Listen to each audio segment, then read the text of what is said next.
नाशिक येथील नाशिक महानगरपालिका अंतर्गत येत असलेल्या सर्वात मोठे गाव म्हणून आणि सर्वाधिक लोकसंख्या असलेल्या आडगावची ओळख आहे। या आडगाव भूमीमध्ये कोणार्क नगर येथील रहिवासी सामान्य कुटुंबातील जनसेवक रामभाऊ संदान, संस्थापक RD एकनिष्ठ फाउंडेशन कोणार्क नगर आणि सुवर्णताई रामभाऊ संदान समाजसेविका हे नाशिक महानगरपालिका 2025-26 होणाऱ्या निवडणुकीमध्ये इच्छुक उमेदवार म्हणून प्रभाग क्रमांक 2 मध्ये जनतेच्या आशीर्वादाने, ज्येष्ठ नागरिक यांच्या आशीर्वादाने, परिसरातील नागरिकांच्या आशीर्वादाने निवडणूक लढवण्यास इच्छुक असून त्यांनी त्यांच्या वतीने रामलीला लॉन्स जत्रा नांदूर लिंक रोड आडगाव या ठिकाणी भव्य स्नेह मेळाव्याचे आयोजन केले असून याचवेळी परिचय पत्रकाचा अनावरण सोहळा सुद्धा संपन्न करण्यात आला। या स्नेह मेळाव्याला प्रभाग क्रमांक 2 मधून परिसरातून मोठ्या प्रमाणात प्रतिसाद मिळालेला असून जनतेच्या मनातील एक लोकनिष्ठ जनसेवक म्हणून नेहमी समाजकार्य करत असलेले रामभाऊ संदान हे नक्कीच नगरसेवक होतील असा विश्वास प्रभाग क्रमांक 2 मधील जनतेनं स्नेह मेळाव्यामध्ये दाखवून दिला। रामबांवर अतूट प्रेम करणारे युवक वर्ग आणि ज्येष्ठ नागरिक प्रभागातील सर्व नागरिकांच्या मनातील आपल्या हक्काचा माणूस म्हणून रामभाऊ संदान यांची ओळख आहे।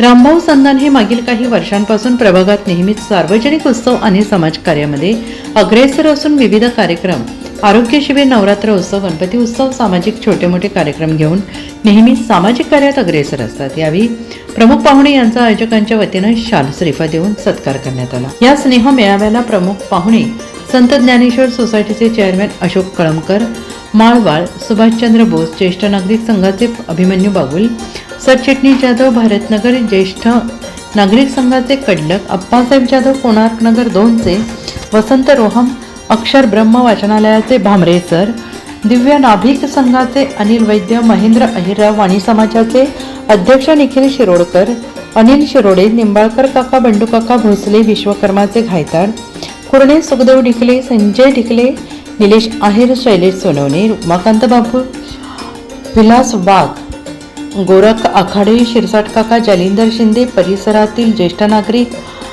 निलेश आहेर, उमाकांत बागुल, महिला भगिनी उपस्थित होते। तसंच आता ह्या गावामध्ये राहुल भाऊचं माझं सत्य चांगलं आहे आणि राहुल भाऊ मला पाहिजे तेवढा निधी देतात आणि मी त्याचा चांगला उपयोग केलेला आहे। 2007 पासून आपल्या कोणार्क नगर मध्ये संपर्क काढलेला आहे। इथं जेवढे लोक राहतात ज्यांना माहिती आहे 2007 पासून काढले आजपर्यंत चालू आहे आणि तो मी कधी बंद पण नाही केलं। का नाही केलं की आपल्या परिसरातले ज्येष्ठ नागरिक असो, आपल्या परिसरातील तरुण असो, ते तिथं बसावं, त्यांनी चर्चा करावी, त्यांनी रस्त्यावर उभं राहून गप्पा मारण्यापेक्षा एक ऑफिस आपल्यासाठी असावं। तिथं ज्येष्ठ नागरिकांना पेपर वाचता आलं पाहिजे, बाकीच्या आपल्या गोष्टी सामाजिक कार्य करता आलं पाहिजे। त्याचा मी बिझनेस म्हणून वापर केला नाही, फक्त एक सामाजिक कार्यासाठी एक ऑफिस असावं म्हणून ते ऑफिस आज पण चालू ठेवलेलं आहे।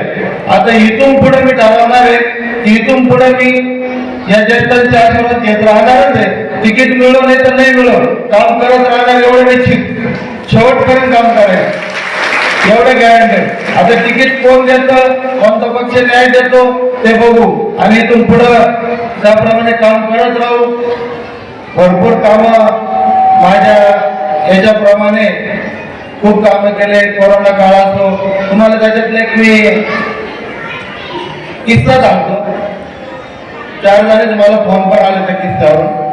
एकदा सकाळी ना मला 2 दिवस आधी एखादा फोन आला काम करत आहे, आपल्याचे कुत्रे खूप झाले। मी नगरपालिकेला फोन केला माझ्या ओळखीच्या काही लोकांना आणि त्यांना सांगितलं कुत्रे खूप झाले। तर ठीक आहे, तुमचा नंबर सेव्ह करून ठेवतो, आमची गाडी पाठवतो।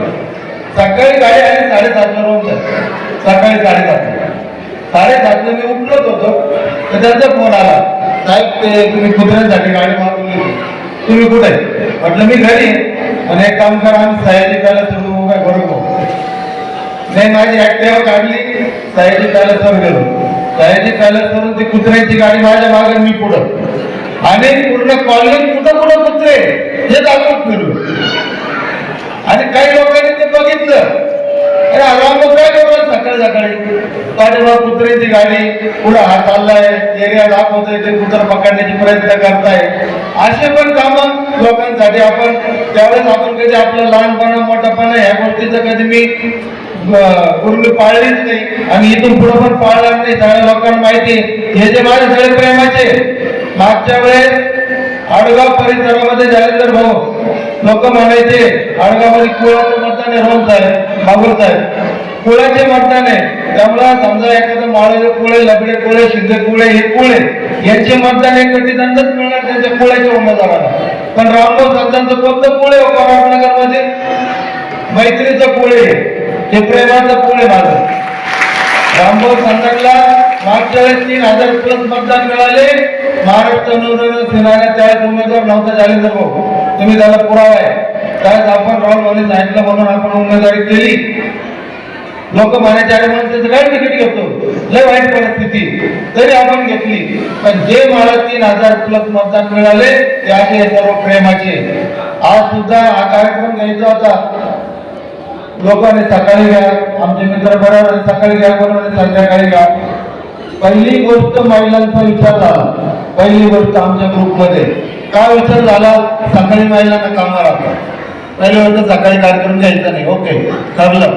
संध्याकाळी घ्यायचा, मग संध्याकाळी कार्यक्रम घ्यायचा तर मग इथून कार्यक्रम 9-10 संपल. मग महिला मंडळ घरी जाऊन कधी स्वयंपाक करल, कधी घरच्यांना लहान पोरांना जेवायला खाऊ घालेल, हा पण विचार केला.